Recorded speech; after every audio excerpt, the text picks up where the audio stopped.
A gente mexeu num mundo espiritual muito forte lá. Em um orfanato muito forte, com crianças exato. abusadas. Quem foi na conferência do Dunamis, não sei se você foi, que tá aí ouvindo, a gente falou sobre Marajó, levantou a causa do Marajó ali, levantou até uma oferta pra Marajó, porque a gente sente mesmo um chamado ali pra cuidar daquele cara, povo. Ele comentou, mas pensa, é o menor índice de desenvolvimento humano do Brasil, sim. ele do Muito Marajó. abuso, tráfico humano.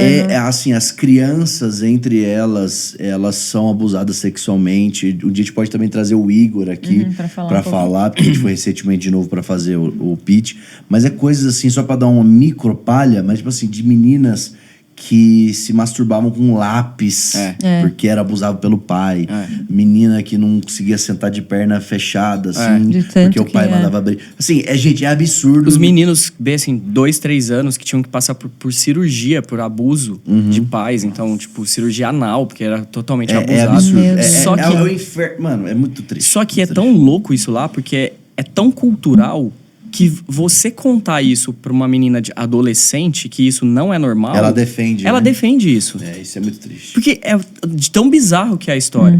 E, de novo, a referência do pai, ele também foi abusado. Então só vai...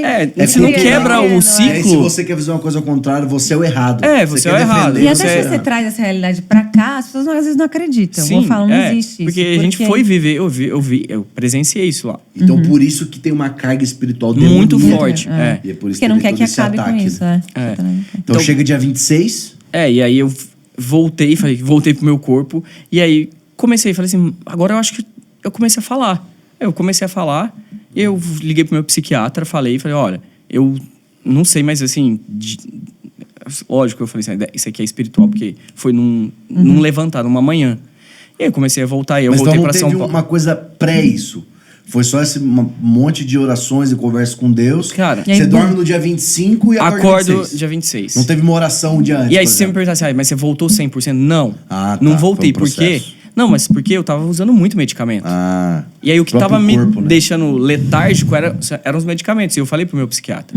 E aí falei, olha... E aí começamos as retiradas, mas com cautela. Porque é importante isso daqui, porque... na medicina a gente chega num nível que a droga foi, conseguiu ajustar a droga, e você precisa de um período de desmame para isso. Então iniciou o processo de desmame. Sim. E aí, no final do ano, o Lucas, de novo, o pastor Lucas falou assim, acho que é o momento da gente ir para Marajó o ano que vem, e eu queria que você liderasse dessa vez, porque eu vou ter agenda, então não vou conseguir liderar essa equipe médica. E pode montar seu time. E aí eu falei, Deus... É agora. Fiel. Mano, é o Porque teste. então foi dia 26 de abril, você comentou? E aí foi diminuindo. Foi diminuindo. Julho eu já tava melhor, agosto eu já tava melhor. Então, aí em outubro ele fez aí voltei a trabalhar. E aí a pandemia começou a melhorar. E aí todo mundo que me encontrava falava assim, cara, quanto tempo? Você sumiu de tudo, rede social, não vejo você dando aula, live. E aí eles, é pandemia, né? Não falava nada. Pandemia. Eles mesmos falavam, eles já concluíam, assim, sabe? Óbvio. E como Deus foi tão detalhista no momento disso, se escondeu, né? E aí, nesse processo, quando o Lucas me convidou de novo, eu entendi que... Bom, eu já tinha escrito 3 livros, e eu falei assim, o mundo precisa entender essa minha história.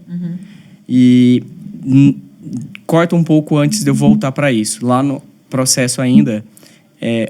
essa secretária da sociedade que orou por mim, ela um dia foi fazer uma oração em casa, e aí ela fez uma oração e eu fui batizado no Espírito Santo. No processo. E eu... Você foi batizado no Espírito Santo estando letárgico? Desse jeito. E caí, não conseguia... O meu corpo, eu falava assim, que horas o meu braço vai parar? Porque você tem consciência. Sim. Porque hoje, vendo isso, sabe? E eu falava assim, que coisa louca. Aí a minha boca começou a falar umas coisas. E aí eu falei, o que eu tô falando? E aí eu já tava orando em línguas. Português, mas conseguia falar inglês. Mas só que, ó, se liga na parada. Porque eu falei assim, bom, fui batizado no Espírito Santo, eu vou estar livre desse negócio. Nada. Tipo, foram meses também. E aí você ficava orando em línguas, às vezes. Aí eu já começava a treinar isso também, fazer, sei lá que se isso vai dar certo ou se não vai. Mas, enfim. Acho que isso aí, explicando isso aí, é porque, mano, é espírito, alma e corpo. Teu espírito tava lá. Tripartido. O teu corpo tava naquele processo e a tua alma, né? A tua mente tava naquele outro. Muito doido isso. Por isso que isso é possível. E ainda mais acontecendo isso de novo. área da saúde, pesquisador, era cético. sim. Então, tinha muita coisa ali que, pro meu testemunho pra hoje, a área de saúde vê. Então, aí eu entendi que... eu olhei pra tudo aquilo que eu escrevi à noite e falei, talvez isso daqui vai dar uma história. E eu falei, Deus, se é isso mesmo, me dá um título. E aí eu sonhei com uma frase que é assim, afinal, o controle é de quem? Porque não era meu. Tudo andou. A minha empresa andou, Rafa, sozinha. É isso que eu ia falar. A gestão Você do volta Einstein pro voltou porque a educação normal. ali, eu já tinha colocado pessoas e coordenadores e assim, foi bizarro. E eles sabiam que você tava? Tava, eles sabiam do meu processo que tava achando que... Eles, mais do que ninguém, volta quando você quiser. Quando volta quando você quiser, cara, quanto tempo, né? Eu cheguei pra diretoria, falei, olha, acho que o meu cargo, né, como coordenador, tudo bem, não tem problema nenhum, obrigado, porque se vocês foram sensacionais de ter me apoiado, enfim. Eles, não, você vai voltar pro seu cargo. Uma semana depois, eu correndo no Parque Ibirapuera, eu tive um download de um projeto digital. Eu cheguei em casa, coloquei isso no PowerPoint e apresentei na diretoria. E eu, sem intenção nenhuma. Aí eles olharam, gostaram do projeto e falaram assim, cara, a gente quer que você fique na gestão. E aí eu falei, a palavra. Mas eu não fui com essa intenção. E aí eu tava, 10, 15 dias antes analfabeto, funcional. E aí, 10, 15 dias depois que eu voltei, eu recebo uma proposta de upgrade. Cara, Upgrade no trabalho. E aí ela ainda vira e fala assim, cara, eu sei que... Enfim, mas ela fala assim, e a gente vai dobrar o seu salário. Eu falei, bom, eu não pedi isso. 2 salários mínimos agora. Amém! É isso, viu, gente? Ele abraçou o processo também. Nossa. Você passou por aquele processo. Porque Mas talvez pensa, você pensou que, acaba a sua vida. Eu imaginei. Eu nunca ia sair daquilo ali, nem falar mais. Falar, gente, o que eu tô falando aqui é milagre. Sim, eu não falava uma palavra não falava, nunca falava uma frase completa com raciocínio. Não falava. Caramba, isso é louco. É muito louco. Aí você vai pra Marajó, porque aí como é que é? Você teve a primeira vez, foi um mapeamento. E aí a segunda... Esse processo doloroso, e agora você vai pra viagem missionária. Que aí foi a de 2021, né? Sim, aí na viagem foi uma preparação tão interessante. E aí eu entendi mais sobre o mundo espiritual. Aí a gente já tava sob proteção de intercessão. E todo mundo sabia o que tinha acontecido comigo. E aí as pessoas estavam mais preocupadas, enfim, daqui da igreja. Não, porque eles sabiam o que a gente tinha que conseguir lá. E aí eu falei assim, bom...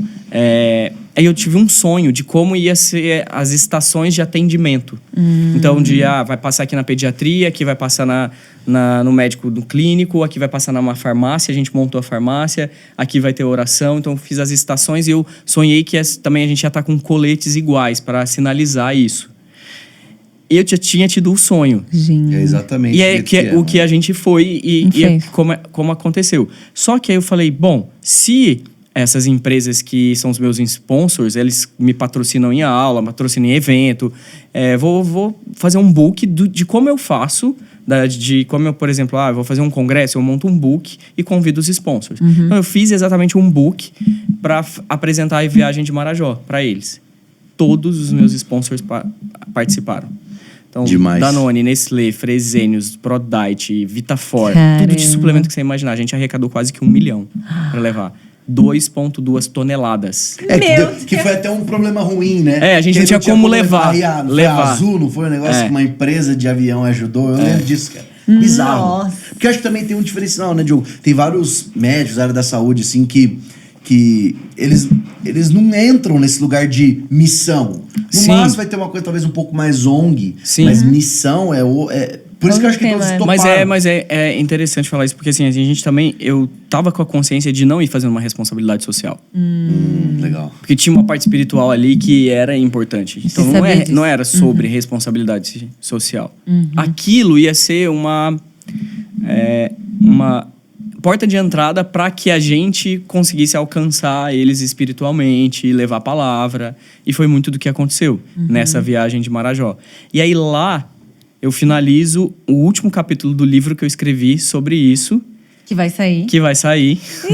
Então tem um lançamento vindo aí pela 4 Ventos. Que é aquela capa, aquele nome que você falou. Afinal, o controle é de quem? Nossa! E aí, mas entende que começa em Marajó E o último capítulo eu filmei Marajó. Demais, vai ter como se fosse um documentário.